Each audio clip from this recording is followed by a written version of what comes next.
Janet Jackson, member of the legendary Jackson musical family, Willis's girlfriend on Different Strokes, leader of the Rhythm Nation, and pretty much the reason we have the term wardrobe malfunction. During the halftime show of Super Bowl 38, Janet, Miss Jackson if you're nasty, would perform a duet with conscientious driver Justin Timberlake. For the finale of the song Rock Your Body, Timberlake would rip open Jackson's top, exposing her right breast to 140 million viewers. The creative team would claim that it wasn't supposed to happen like that and that it was a wardrobe malfunction.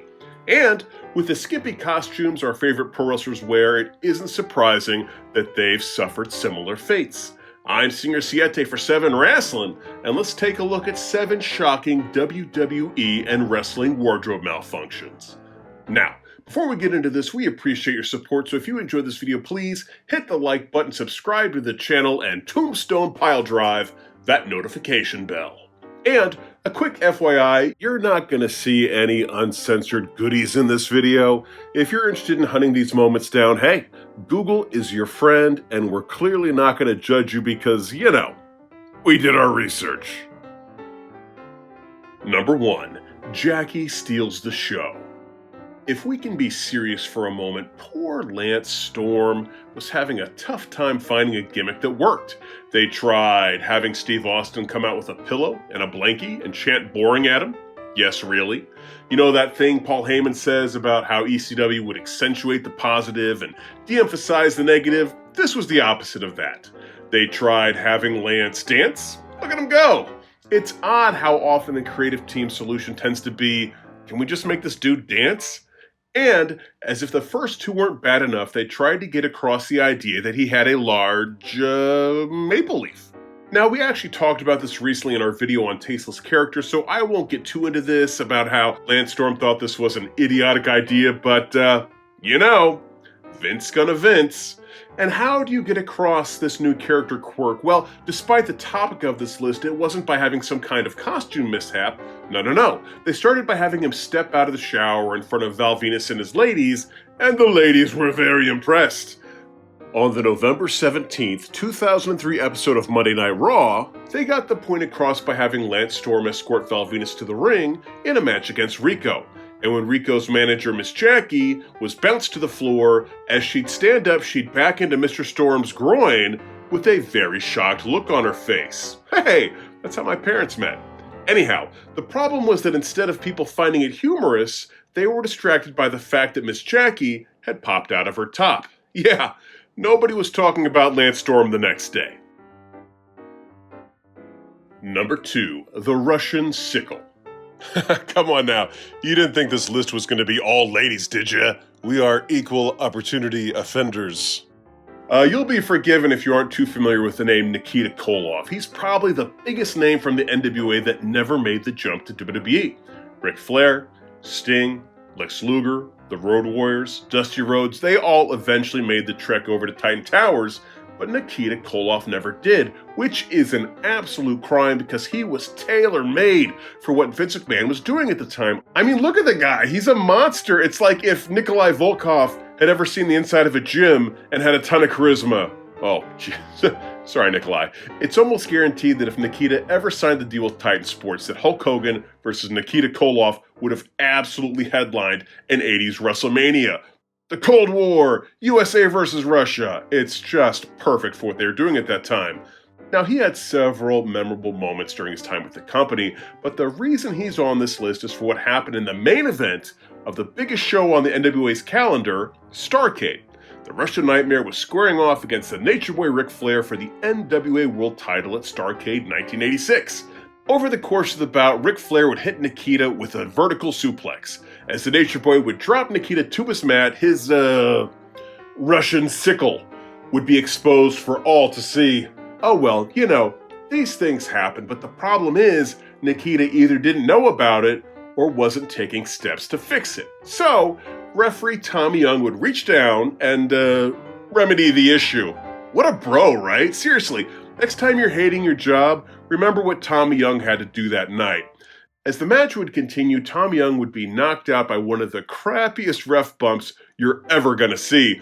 Although, it's possible this was all just giving him an opportunity to go wash his hands. Number 3, Jackie Steals the Show Part 2. The problem with shocking events is that they're kind of a sugar high. They're amazing in the moment, but not much is done to earn them, and we're quickly looking for the bigger and better thing. But where do you go after you've thrown Mick Foley off of the Hell in a Cell? The same thing happened with Sable back in 1999. The buxom blonde bombshell was arguably the second or third most popular performer in the company. Her act of, coming out and being sexy was wildly popular, not surprisingly, honestly, but after the 100th time, we've all seen her be sexy. So, mean old Mark Marrow makes her come out in a potato sack, and boy, does she get the best of him by stripping down into a bikini. She competed in an evening gown match, which is basically like a classy bra and panties match. Loser ends up in her skivvies. Actually, the winner usually ends up in her skivvies too, but now what?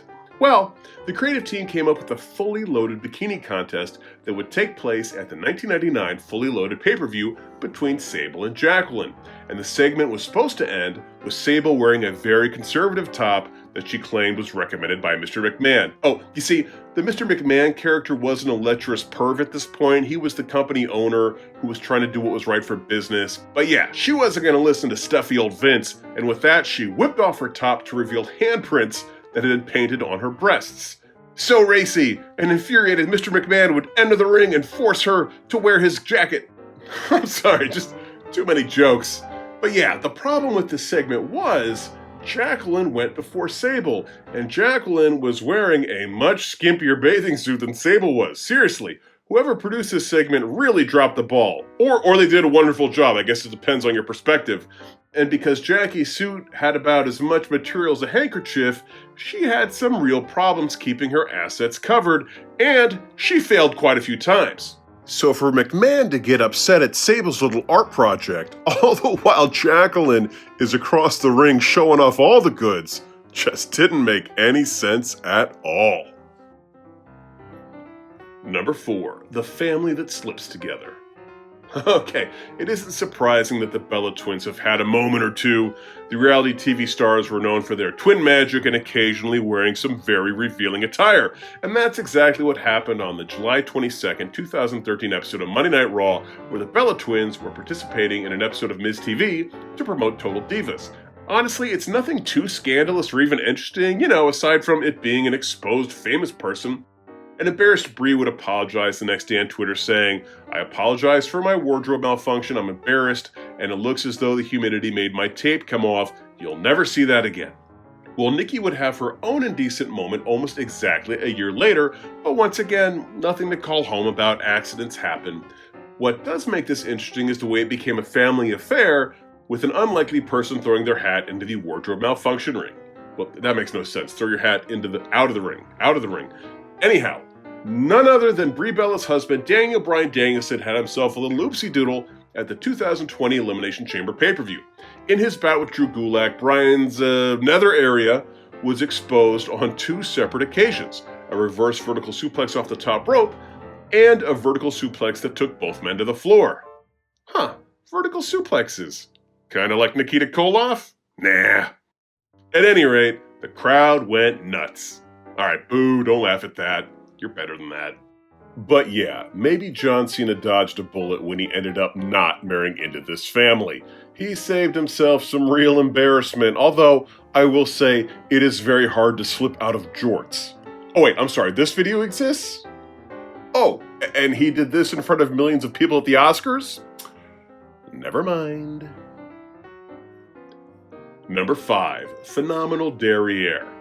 Honestly, with what the WWE superstars wear or aren't wearing, it's kind of shocking that there aren't way more accidents, especially when you take into account when props are used, ladders, tables, chairs, mon dieu, all waiting to potentially snag someone's in-ring gear, but it almost never happens. Notice the emphasis on the word almost. At the TLC 2016 pay-per-view, AJ Styles would defend the WWE Championship against Dean Ambrose in a TLC match. During the bout, Ambrose would hit AJ with some kind of rolling release vertical suplex toss. It was awesome. Also, I love how the replay is sponsored by K Jewelers. Every kick begins with K. I apologize for that. Now, as best we can tell, that's where AJ suffered a pretty significant rip in his gear, and we were treated to a little peek at Gainesville, Georgia's ass. Later on, Styles would confirm that it was in fact a bent chair that had caused not only the rip, but a small laceration on his buttocks. AJ's a pro though. He competed as if nothing had gone wrong, and lucky for him, and us, the spandex didn't rip any further. He would go on to retain the title in an amazing bout. Later on Instagram, AJ would put everyone's mind at ease saying, "As you can see by the seam, you were in no danger of seeing my butthole." Well, thank goodness for that. Number 6, Survivor Slips. We recently put together a fun video on the 7 most embarrassing entrance botches of all time. In it, we discussed this humdinger from Melina, which we said it before, we'll say it again, ouch. Fortunately, Melina would lean into the mishap, give it a second shot, and nail the dismount, but that wasn't the only embarrassing thing that took place during that 10-diva tag team match.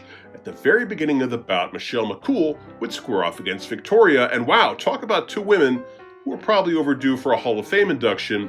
Within seconds, McCool started having a bit of an issue with her top and gave the audience a flash on a couple of occasions, and what's probably most shocking about this is that Jerry Lawler didn't notice a thing. Boy, he must have been kicking himself later that night.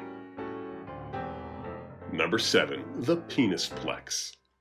As mentioned earlier, the Janet Jackson Super Bowl incident is probably the most famous wardrobe malfunction in all of pop culture.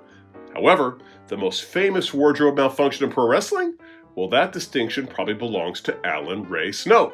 A moment so legendary it has been immortalized in a New York Times bestseller. The way the story goes, Al Snow and Bob Holly were wrestling each other on a loop. During the matches, Bob Holly would hold Al Snow in the air in a vertical suplex. Snow, being quite the prankster, while he was being held on the air for quite some time, would use his free hand to motion toward Holly's groin, be it making it seem as if his package was small or miming that he was pleasuring him. Truly, this was a very fertile area for joshing around. Holly wouldn't understand why the fans would laugh during this maneuver until Mick Foley told him what Snow had been doing. So, as a way to gain a measure of revenge during a match in Montreal, Holly would hoist Snow into a vertical suplex once again. Al would tell the tale to Hannibal TV saying, "He just took me right on up." Then he uncovered Big Jim and the twins, and they were hanging out for everyone in Montreal to see. Oof. And that lady thought Al Snow's action figure was going to traumatize kids. And the lesson here, for all of you aspiring pro wrestlers, avoid those vertical suplexes. Well, there's our list. Did we forget any other shocking wrestling wardrobe malfunctions? If so, please leave them in the comments section below. Also, if you enjoyed this video, please hit the like button, subscribe to the channel, and DDT that notification bell. Until next time, I'm Senior Siete for 7 Wrestling saying bye-bye.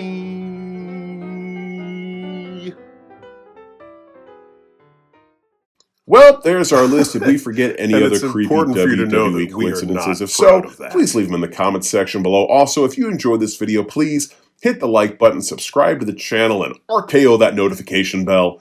Until next time, I'm Senior Siete for 7 Wrestling saying bye-bye.